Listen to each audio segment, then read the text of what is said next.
മരുന്നില്ലാതെ ഭേദമാക്കുന്ന ഒരു രോഗങ്ങളുണ്ട്. അവനവൻ സ്വയം തീരുമാനിക്കണം കേട്ടോ, അത് ഭേദമാക്കണോ ഭേദമാക്കേണ്ടതെന്ന്. അങ്ങനത്തെ കുറേ രോഗങ്ങളുണ്ട്. ചിലർ സ്വയം ഒരു രോഗത്തിൻ്റെ മൂടുപടം എടുത്ത് അണിഞ്ഞ് ഇരിക്കും. അതിനകത്ത് നിന്ന് അവർ ഇറങ്ങി രക്ഷപ്പെടാൻ നോക്കുകയില്ല. അങ്ങനെയുള്ള ചില രോഗങ്ങളുണ്ട്. അത് എന്ത് ശല്യം, വീട്ടിലുള്ളവർക്ക് ഭയങ്കര ശല്യം ഉണ്ടാക്കുന്നവരായിരിക്കും ഇവർ. അങ്ങനത്തെ ചിലരെക്കുറിച്ച് ഞാൻ പറഞ്ഞു തരട്ടെ. ആദ്യം ഇരയാക്കൽ. സ്വയം ഇരയാണ് വരുത്തി തീർക്കുന്ന ചിലരുണ്ട്. അതായത് എൻ്റെ കൊച്ചുനാളിൽ ഞാനിങ്ങനെ കഷ്ടപ്പെട്ടിട്ടുണ്ട്, എനിക്ക് ഒത്തിരി കിലോമീറ്റർ നടന്നാണ് ഞാൻ സ്കൂളിൽ പോയത്, ദാരിദ്ര്യമായിരുന്നു, കഞ്ഞിവെള്ളം കുടിച്ചായിരുന്നു വളർന്നത്, ഒരു ഡ്രസ്സ് എനിക്കുണ്ടായിരുന്നുള്ളൂ, എൻ്റെ ജീവിതം കഷ്ടപ്പാടായിരുന്നു, ഞാൻ ദുരിതത്തിലായിരുന്നു, വെള്ളം കോരിയിട്ടുണ്ട്, വിറക് വെട്ടിയിട്ടുണ്ട് എന്ന് വേണ്ട, അവരുടെ ജീവിതത്തിലെ പഴംപുരാണം മുഴുവൻ എടുത്തങ്ങിട്ടുകൊണ്ടിരിക്കും. ഒരു കാര്യം പറയട്ടെ, ഇന്നത്തെ പിള്ളേരോട് ഇത് പറഞ്ഞാൽ പിള്ളേർ പറയും ഞങ്ങളോട് ഇത് പറഞ്ഞിട്ട് എന്താ കാര്യം ഇരിക്കണേ, ഞങ്ങൾ ഈ സാഹചര്യത്തിലാണ് ജീവിക്കുന്നത്, അന്നത്തെ സാഹചര്യം അല്ലായിരുന്നെങ്കിൽ നിങ്ങളുടെ സാഹചര്യം, അത് ഞങ്ങളോട് പറയേണ്ട കാര്യമുണ്ടോ എന്ന് മക്കൾ ചോദിക്കും. അത് കേൾക്കണേക്കാളും ഭേദമല്ല മിണ്ടാണ്ടിരിക്കുന്നത്. അങ്ങനെയുള്ള പിന്നെ ചിലരുണ്ട് സ്വയം ഇരയാക്കൽ. അതായത് രണ്ട് ചിറകുകൾ അരിഞ്ഞു കളഞ്ഞിട്ട് ഞാൻ പെട്ടുപോയി, എനിക്ക് ഒന്നും ആകാൻ പറ്റിയില്ല, മറ്റുള്ളവരും അതായി, ഞാൻ ആകാത്തതിൻ്റെ കാരണം എൻ്റെ അമ്മയാണ്, അച്ഛനാണ്, അല്ലെങ്കിൽ എൻ്റെ സഹോദരങ്ങളാണ്, നാട്ടുകാരാണ്, അല്ലെങ്കിൽ പറയും ഈ രാജ്യത്ത് ജനിച്ചതുകൊണ്ടാണ്, വേറെ വല്ല രാജ്യത്തുമായിരുന്നെങ്കിൽ ഞാനിപ്പോൾ തകർത്തേനെ, എനിക്ക് അതുണ്ടായിരുന്നെങ്കിൽ ഇതുണ്ടായിരുന്നെങ്കിൽ ഞാനിപ്പം വലിയ പുള്ളിയായേനെ എന്നിങ്ങനെ പറയുന്ന ഒരു കൂട്ടർ. ഇവരെന്തുണ്ടെങ്കിലും അവരൊന്നും ആകാൻ പോകില്ല, അവർ ഈ പറഞ്ഞുകൊണ്ടിരിപ്പോൾ തന്നെയുള്ളൂ. അതിൻ്റെ അർത്ഥം എന്നാണെന്നറിയാം, നമ്മുടെ വീടിന് ചുറ്റുമുള്ള ചെടികൾ വാടി കരിഞ്ഞു കിടക്കുമ്പോഴാണ് നമ്മൾ മരുഭൂമിയിൽ പോയി വെള്ളം ഒഴിച്ച് നനച്ച് വൃന്ദാവനം ഉണ്ടാക്കാൻ പോകുന്നത്. ആ സ്വഭാവക്കാരാണ് അവർ.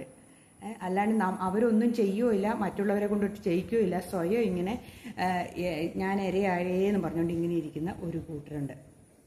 പിന്നെ ഒരു കൂട്ടരുണ്ട് മൗനം. മൗനം വിദ്വാനുഭൂഷണം, അതിമൗനം എന്താ ഭ്രാന്തിൻ്റെ രക്ഷണം എന്നല്ലേ പറയണത്. ഇത് മൗനം വെടിഞ്ഞങ്ങിരിക്കും. അതായത് ആരോടെങ്കിലും വിദ്വേഷമോ വെറുപ്പോ പ്രതികാരമോ ഇഷ്ടമില്ലായോ എന്തെങ്കിലുമൊക്കെ ഉണ്ടെങ്കിൽ അവരത് മനസ്സിൽ വെച്ചുകൊണ്ടിരിക്കും. എന്നിട്ട് അവരങ്ങ് മിണ്ടാണ്ട് അങ്ങ് ഇരുന്നേക്കും. എന്നിട്ട് എന്നാ ചെയ്യുന്ന വെച്ചാൽ ആര് ചോദിച്ചാലും അവർ മിണ്ടില്ല, ആ വീട്ടിലുള്ളവർ ചോദിച്ചാൽ മിണ്ടില്ല.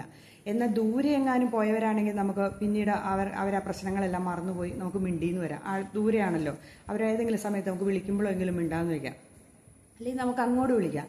ഇത് വീട്ടിൽ ഇരിക്കണവരോട് എന്തെന്നും പറഞ്ഞ് നമ്മൾ മിണ്ടാനാ? തൊട്ടടുത്തിരിക്കുന്ന ആൾ മിണ്ടാണ്ട് എന്ത് ചോദിച്ചാലും മിണ്ടില്ലെങ്കിൽ നമ്മൾ എന്ത് ചെയ്യാൻ പറ്റും? അത് ദിവസങ്ങളോളം മാസങ്ങളോളം മിണ്ടാണ്ടിരിക്കണവരുണ്ട്, മിണ്ടില്ല അവർ. അങ്ങനെ വരണം. ചിലർ ഡ്രാമ കളിക്കണവരുണ്ട്. അതായത് ഇമോഷണൽ ഡ്രാമ. അതായത് ഭയങ്കര അഭിനയമായിരിക്കും. എന്തെങ്കിലും അവർ പറയുന്ന കാര്യങ്ങൾ നേടിയെടുത്തില്ലെങ്കിലുണ്ടല്ലോ അവരങ്ങ് തകർത്ത് അഭിനയിച്ചേക്കും. അതുപോലെ വല്ല പെർഫോമൻസിനും പോയി അഭിനയിച്ചാണ്ടല്ലോ അവർക്ക് തീർച്ചയായിട്ടും അവാർഡ് കിട്ടും. അതുപോലെ അഭിനയമുണ്ട് അവരുടെ കയ്യിൽ. അതായത് ഭക്ഷണം കഴിക്കാണ്ട് കിടക്കൽ, അസുഖം ആണെന്നും പറഞ്ഞ് അഭിനയിക്കൽ, തലവേദന, അതേപോലെ പിന്നെ എന്നാ ഭയങ്കര ദേഷ്യം, അല്ലറി കാറിക്കൂവുക, ഭയങ്കര ഒച്ചയ്ക്ക് കിടന്ന് കരയുക, അയ്യോ പൊത്തോന്നും പറഞ്ഞുകൊണ്ട് നാട്ടുകാർക്ക് ഇതെന്താന്ന് അത് കൂട്ട് വിഷമങ്ങളൊക്കെ കാണിക്കുക. ഇങ്ങനെ അഭിനയിക്കുന്നവരും ഉണ്ട്.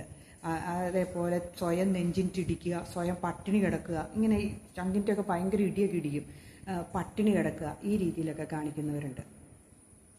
ഇമോഷണൽ ഡ്രാമ കാണിക്കുന്ന ഈ ഡ്രാമയൊക്കെ എന്തിനാണ് കാണിക്കുന്നത്?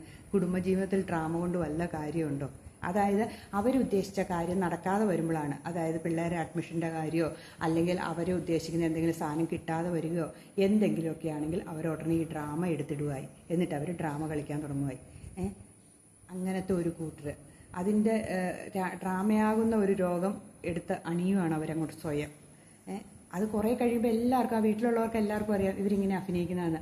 എനിക്കറിയാവുന്ന ഒരു കുടുംബത്തിലെ ഒരു പെൺകൊച്ചെ, ആ വീട്ടിൽ ഭക്ഷണം ഉണ്ടാക്കുമ്പോൾ ഉടനെ അവർക്ക് അത്ര സാമ്പത്തികമൊന്നും ഇല്ലാത്ത കാലത്ത് ഭക്ഷണം ഉണ്ടാക്കുമ്പോൾ ആ പെണ്ണ് ഉടനെ തന്നെ അഭിനയിക്കാൻ തുടങ്ങും. ഭയങ്കര അസുഖം, അതെന്ന് വെച്ചാൽ മറ്റുള്ളവരെയും കൂടെ കഴിപ്പിക്കാണ്ടിരിക്കാൻ.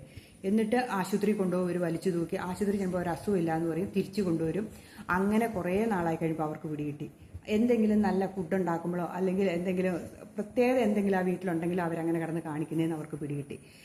അങ്ങനെ അഭിനയിക്കണവരും ഉണ്ട്. പിന്നെ ഒരു കാര്യമാണ് അവഗണന. അത് ചെറിയ പിള്ളേർക്കാണ്, വലിയവരിൽ നിന്നും ഉണ്ടാകാം, പിള്ളേരിൽ നിന്ന് മുതിർന്നവർക്കും ഉണ്ടാകാം, അങ്ങോട്ടും ഇങ്ങോട്ടും തിരിച്ചുണ്ടാകാം.